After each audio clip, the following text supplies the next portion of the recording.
Joseph वास। Joseph वास का जन्म 21 अप्रैल 1651 में गोवा में हुआ था। उन्होंने पोर्चुगीज एवं लातिन की पढ़ाई की। 1676 में पुरोहित अभिषिक्त होने वाले जोसेफ वास ने गोवा में ही पुरोहितार्थियों के लिए एक लातिन स्कूल का शुभारंभ किया। वे मां मरियम के बहुत बड़े भक्त थे, इसलिए 1677 में उन्होंने अपने आप को मां मरियम के गुलाम के रूप में समर्पित कर दिया। वे सीलोन जाकर सुसमाचार की प्रचार करना चाहते थे, क्योंकि वहां 50 सालों से कोई पुरोहित नहीं पहुंच पाए थे, मगर उनके अधिकारियों ने उन्हें अनुमति नहीं दी और वे सीलोन नहीं जा पाए। जब गोवा में पुरोहितों का एक धर्म समाज की स्थापना हुई, तब वे उस धर्म समाज में शामिल हुए और बाद में उन्हें उस धर्म समाज के प्रमुख के रूप में चुना गया।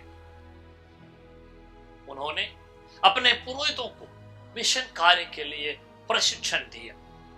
1686 में वे अपने पद से इस्तीफा देकर सीलोन के लिए प्रस्थान किए।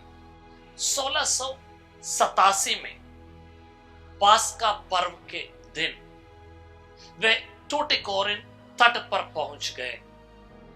वहां उन्होंने उन ईसाइयों से मुलाकात की जो डच लोगों के डर से छिपे रहते थे।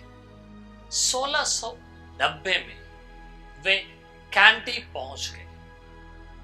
कैंटी में कई हजार ईसाई लोग थे जिन्होंने कई सालों से किसी पुरोहित का झलक तक नहीं देखा था। उन्होंने उन लोगों के बीच कार्य किया। जब अधिकारियों को पता चला कि एक पुरोहित आया है, तो उन लोगों ने उन्हें पुर्तगाली जासूस समझकर गिरफ्तार कर लिया और बंदी गृह में डाल दिया।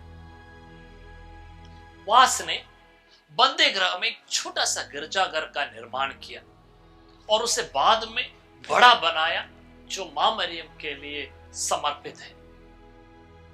उस गिरजाघर के माध्यम से उन्होंने वहां जितने कैदी थे उन सबको ईसाई धर्म के बारे में समझाया और उन्हें मन परिवर्तन के राह पर ले आए। 1696 में जब कांडी देश में कई महीनों तक बारिश न होने की वजह से जब सूखा पड़ गया, तब राजा ने बौद्ध सन्यासियों से आग्रह किया कि वे पूजा करें ताकि बारिश आए। उन लोगों ने पूजा की, मगर बारिश नहीं आई। तब राजा ने पुरोहित जोसेफ वास से आग्रह किया कि वे पूजा करें और बारिश आए। फादर जोसेफ वास ने मैदान के बीचों बीच में एक बलिवेदी का निर्माण किया। उस बलिवेदी के किनारे खड़े होकर उन्होंने प्रार्थना की। उस प्रार्थना के दौरान जोर से बारिश होने लगी।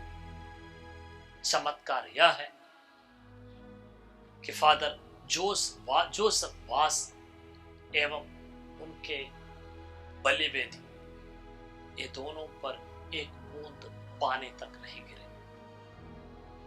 राजा बड़े खुश होकर जोसेफ वास को अनुमति दिया कि वे पूरे देश में सुसमाचार फैला सकते हैं।